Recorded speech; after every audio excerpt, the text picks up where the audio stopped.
On va faire un petit point d'histoire sur la création du kata par Kano en 1882. Un petit point d'histoire. Parce que ces katas ont été voulus par Kano parce que les premiers élèves du Kodokan, que Kano a créé, venaient d'autres écoles de Jiu-Jitsu. Il n'a pas créé, il n'a pas pris des débutants. Kano, 4 ou 5 ans après, le judo Kodokan était la première école du Japon. Et comment il a fait? Il a pris le meilleur d'autres écoles. Il y en avait, à l'époque, il y en avait une cinquantaine au Japon. Il a pris les meilleurs, mais ils étaient tous déjà des petits champions quand il les a convaincus que sa méthode était la meilleure. Et encore fallait-il que tout ça puisse être réuni dans un certain corpus, dans une certaine idée. Donc il a créé des katas, demandant à tous ces gens qui venaient d'écoles de Jiu-Jitsu différentes d'apprendre ces katas, travailler ces katas, pour qu'il y ait cette unité et qui a été un peu à l'origine du judo. D'ailleurs, le Koshiki no Kata est un kata de l'école Kitoryu auquel il n'a quasiment rien fait. Donc c'est ça, les katas. Ça a été fait dès le début pour unifier des choses complètement différentes. Oui, c'est la reconnaissance par le geste de tout ce que le judo, finalement, renferme. C'est quoi la différence entre le kata et puis apprendre une technique?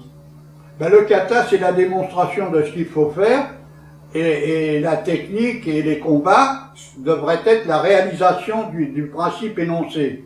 Mais là, on n'est pas du tout dans le bain, c'est totalement le contraire. Les katas nous annoncent la souplesse, dont le judo kata entièrement, et au ralenti, et on retrouve totalement le contraire dans les combats. Les combats, c'est les oppositions de force pratiquement constantes, qu'on l'on voit et qu'on l'on assiste. Alors là est le problème. Pourquoi cette dichotomie? Alors pourquoi les katas d'un côté, et pourquoi ça n'a jamais passé, ça passe pas dans les compétitions ou dans les combats? Alors voilà la bonne question.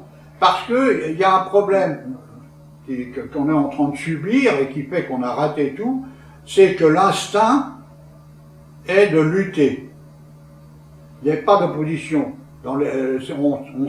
On a cet héritage animalier, comme les animaux, il y a toujours des dominants. Des dominants par la force, par la vitesse, et ça existe dans le sport. Alors que la méthode du professeur Kano n'est pas du tout dans cette lignée-là. Elle est dans une éducation de la force, donc on retrouve l'appellation par Lao Tzu, qui apprend qui apprend à céder et mettre de la force. Hein, c'est ça, c'est une des formules extraordinaires, qui apprend à céder et mettre de la force.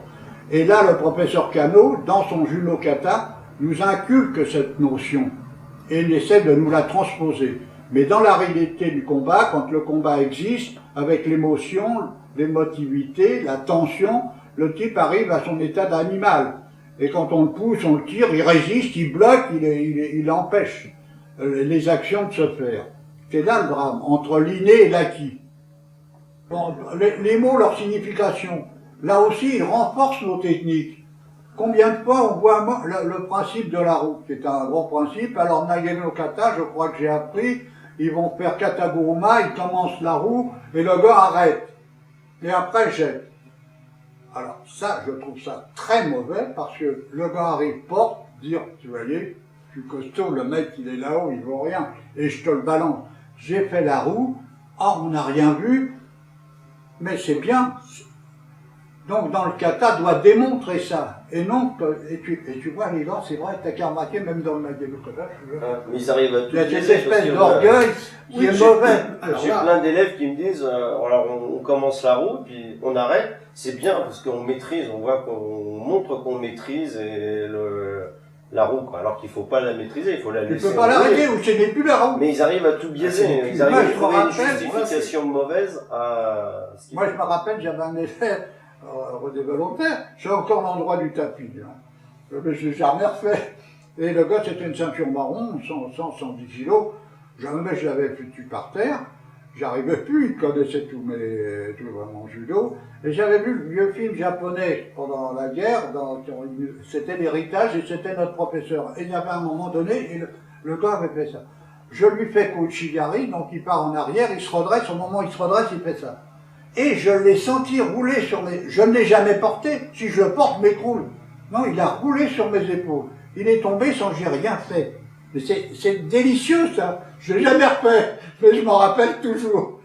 Où j'ai réussi un kataguruma de perfection. Mais bon, donc là aussi, et qu'est-ce qu'il y a dans... Il y a Guruma, Ashiguruma, Oguruma. Bon, il y a Tomoenage, c'est en cercle. Il y a Ane Makikomi, enroulement. Donc on a combien de mouvements qui ont la forme, et presque tous ont une forme, et pas arrachée, basculée. Là on aurait deux, et alors que les commentateurs au micro, ah là, il y a un bel arraché. Là, tous ces mots qui sont à côté de la plaque, c'est grave, parce que d'une part pour l'enseignement, le fait que le mot parle, on a dit aux élèves, oh, les enfants, faut qu'ils sachent les mots japonais. Non, non, non. Faut qu'ils savent la traduction du mot japonais. Qui dit, j'ai fait Ouchigari, grand couchage extérieur, et pas accrochage. Le bascule, j'ai fait une Donc, il faut que les mots leur redonner leur vraie valeur et leur vraie signification. Et les mômes qui sachent que le mot, c'est Tayatashi, mouvement de bras, Et Wazari alors? C'est 7 Ah oui, ben voilà la bonne question aussi. Et je raconterai des histoires parce que c'est avec l'histoire, j'aime bien cette histoire. Deux choses que j'ai faites. Alors, pas que j'ai faites, mais que j'ai une que j'ai faite et une que j'ai assistée. Wazari, c'était un élève à Bolo. Il avait fait Ouchigari Tayatoshi. C'était vraiment un peu mou. Enfin, c'était ce que c'était. Il compte Wazari. Moi, c'était tout juste si ça valait Yuko. C'est qui compte? Qui c'est qui comptait Wazari là? C'est qui qui arbitrait le match là? C'était le japonais Monsieur Fukami.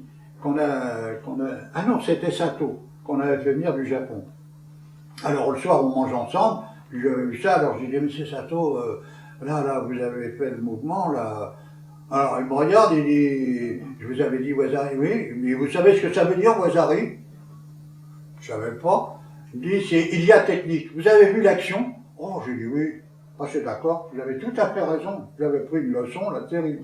C'est vrai que l'action était belle. On a la technique, on a les principes. Le drame, c'est que ça passe pas dans les randonnées. Parce que, qu'est-ce que c'est que les théories? C'est comme les belles paroles, hein, c'est pour ça que la Grèce, la Socrate, tout ça, hein, les sophistes sont là, toujours là, hein, depuis 2000 ans, et ils nous empoisonnent, et parce qu'on n'est pas assez strict, on leur pas un mouvement basculé, il y a des fois c'est difficile, hein, après, mais un mouvement basculé ou arraché, ça se voit, bon, mais le gars, en plus, il a une joie à faire ce mouvement arraché, il a une joie à travailler en force, il a une joie à triompher en force, parce que ça, c'est, bizarrement, c'est l'animal. Quand on a été battu en force, et Dieu sait, ça m'est arrivé, ça laisse un goût amer. Quand c'est un gars qui est un merveilleux judoka, mince, il y a une espèce d'étonnement, hein, quand Abbé est arrivé, vraiment, c'était étonnant, monstrueusement. Il faisait, Bolo, il avait toujours la jambe avant, pop, balayage. Alors après, Bolo se redressait, pop, Isaguruma. Alors après Isaguruma, il se rebloquait, de Hashibarai. Bon. Voilà. Il y a des tas d'exemples. On travaille trop la technique. On parle technique, on travaille la technique, mais oui. On oublie que le principe est le plus important que la technique. Oui. Mais quand on dit technique, ça fait aussi, ça fait sérieux. Ça paraît merveilleux. Ça fait sérieux, ça fait technique, ça fait scientifique, et oui. Ça a l'air d'être plus sérieux et plus important que le principe. Alors c'est plus facile à apprendre et à cataloguer. Et en plus, c'est plus facile à cataloguer, à apprendre. Alors, alors que le principe, il est plus difficile à acquérir, et puis oui, il s'applique à plein de techniques. De faire la musculation, de devenir fort, en étant dur. C'est pas palpable, mais pourtant, il y a comme ça que je peux faire un geste. Mais pour ce qui est du judo, quand on parle d'évolution du judo, moi, je fais une remarque, je pense que c'est plutôt une dégénérescence. C'est pas une évolution. On perd notre latin, et là on perd les principes du judo, on perd la souplesse, ça devient du godo. C'est ça qui est terrible. Là, je peux intervenir, tu as raison. Moi, j'ai connu toutes les périodes du judo, enfin, celle qu'on vit actuellement. La première période, c'était la quantité. Avec le professeur Kawashi, on voyait, chaque fois, on voyait 3 mouvements de plus, ou 3... et ça, c'était attrayant.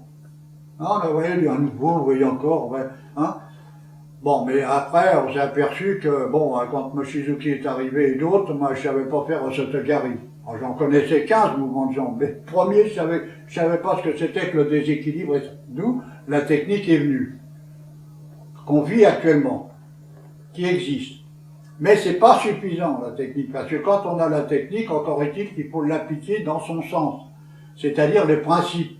Je vois beaucoup de Uchigari, le gars est penché en avant, ou l'appui est penché en avant, et la technique est tellement puissante qu'on arrive quand même à le faire tomber en arrière. Avec Osotogari aussi.